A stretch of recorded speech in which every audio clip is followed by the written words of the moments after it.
여러분 안녕하세요. 시온연구소입니다. 시온연구소 오늘 옆집 언니의 코칭 살롱 네 번째 이 시간에는 언니, 진로에 대해서 고민이 많아요. 전 어떤 직업을 선택해야 할까요? 라는 질문에 대한 제 생각을 여러분들께 한번 소개시켜 드려보도록 하겠습니다. 진로라는 것과 직업이라는 것은 의미의 차이가 있다고 보는데요. 진로는 내가 살아감에 있어서 내가 가고 싶은 방향으로 걸어가는 과정을 저는 진로라고 생각을 해요. 그래서 진로라는 말을 설명하면서 제가 어느 정도 설명을 했지만 진로라는 뜻은 사실 과정 중심적인 어휘다, 개념이다 라고 이야기할 수 있습니다.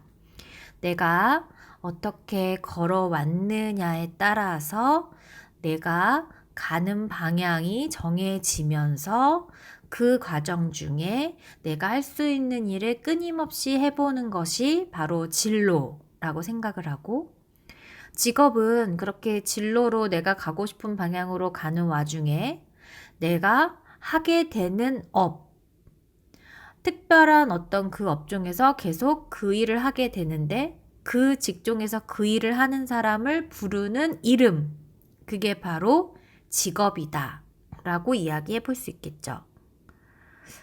중학생들을 만나면 나는 꿈이 없어요. 난 뭐 해야 될지 모르겠어요. 라고 이야기하는 친구들이 많던데, 어쩌면 그게 너무나 당연한 이야기가 아닐까라는 생각을 저는 합니다.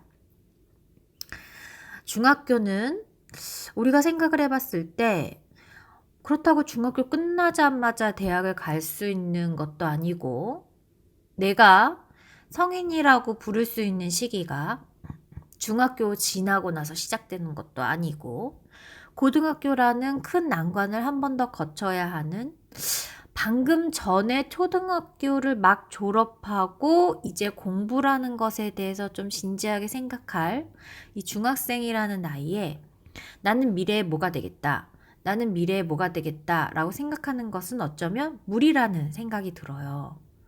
예를 들어서 내가 의사가 되겠다.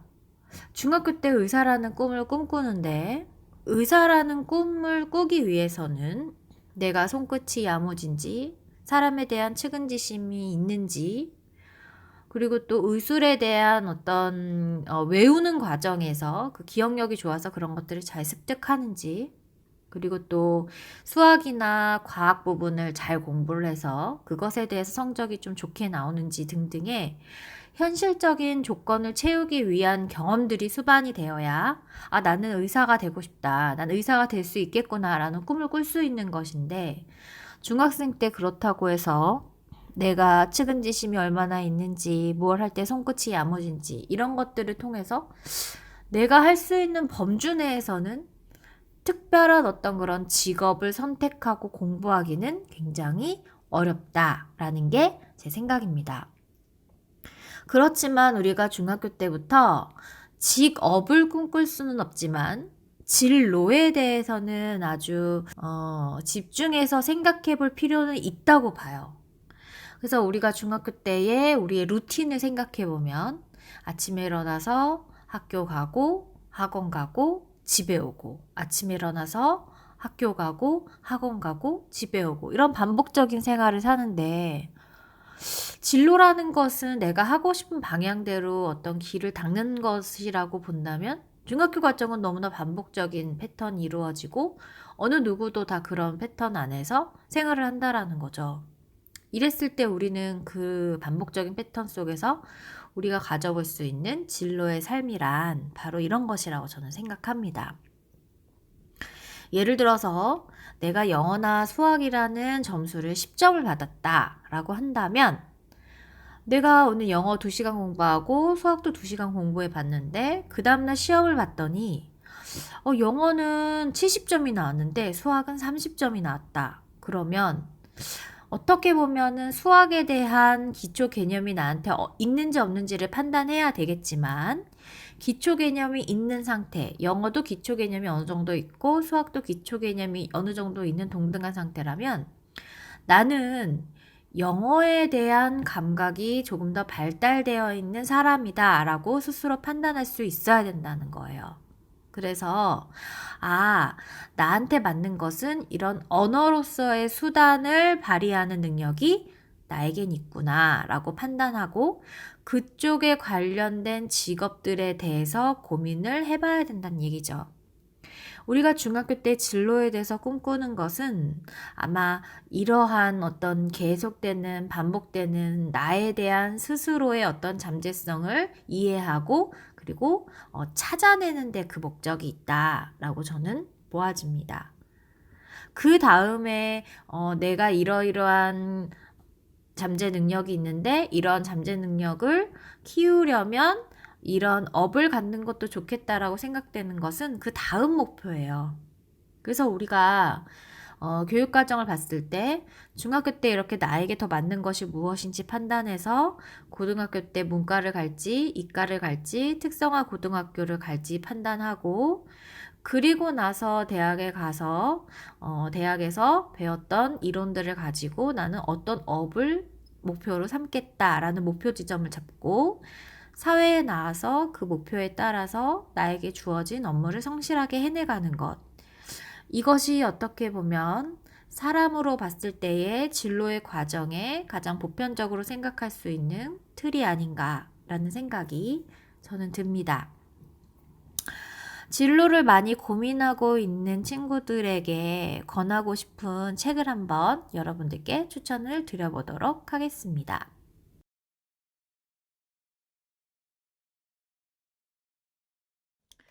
그래서 오늘 여러분들께 추천을 해드리고 싶은 책은 제가 일전에 블로그에서는 한번 소개시켜 드렸던 책이에요. 뭐냐면 필립 체스터필드라는 지으신 필립 체스터필드의 내 아들아 너는 인생을 이렇게 살아라 라는 책입니다. 그래서 을류문화사에서 나왔는데요. 저는 이 책을 산 지는 진짜 오래됐어요. 예전부터 이 책을 가지고 있었는데 제가 지금 이 나이에도 가끔 이 책을 찾아서 보거든요. 이렇게 보시면 이 책이 1994년도에 나온 책이에요. 아마 요즘에는 더 좋은 이제 번역으로 아마 이 책이 시중에 팔릴 텐데 이 목차를 보면 제가 여러분들께 왜 진로 교육을 얘기하면서 이 내용을 이야기하는지 좀 의아할 수도 있는데요. 아까 제가 이야기를 했지만 진로 교육은 내가 이게 살면서 내가 원하는 방향으로 가는 어떤 그런 여정이다라고 말씀을 드렸잖아요.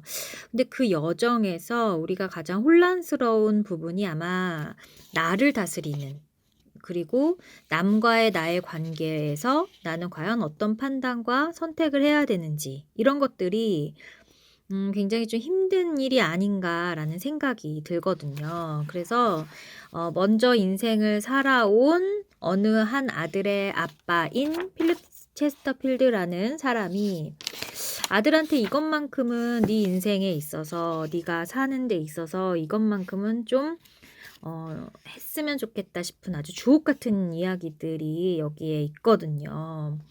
그래서 보면은 여기 이제 그 목차 같은 걸 보면 지혜 있게 놀면서 자기를 발전시켜라 이런 내용도 있고 그리고 눈과 귀와 발로 배운 지식이야말로 참 지식이다 이런 말도 있고요. 그리고 자기 주장이 없는 사람은 절대로 발전하지 못한다. 판단력, 표현력을 갖추는 결정적인 방법 이런 것들이 있거든요. 그래서 여러분들이 진로를 결정하면서 분명히 힘든 순간들이 있을 텐데 그때마다 이 책을 꺼내서 읽어보면서 이런 방법이 현명할 수 있겠구나라는 어떤 힌트를 이 책에서 얻었으면 해서 저는 오늘 여러분들께 내 아들아 너는 인생을 이렇게 살아라 필립 체스터필드의 이 책을 여러분들께 추천을 드리겠습니다. 오늘은 여기까지입니다. 여러분들께 좀 도움이 되었을 그런 내용이었으면 좋겠고, 그리고 여러분들이 진로라는 것에 대해서 너무 걱정하는 중학생 친구들에게 이 영상이 도움이 되었으면 좋겠습니다. 오늘 옆집 언니의 코칭 살롱은 여기까지입니다. 여러분, 그러면 다음 시간에 만나요. 안녕.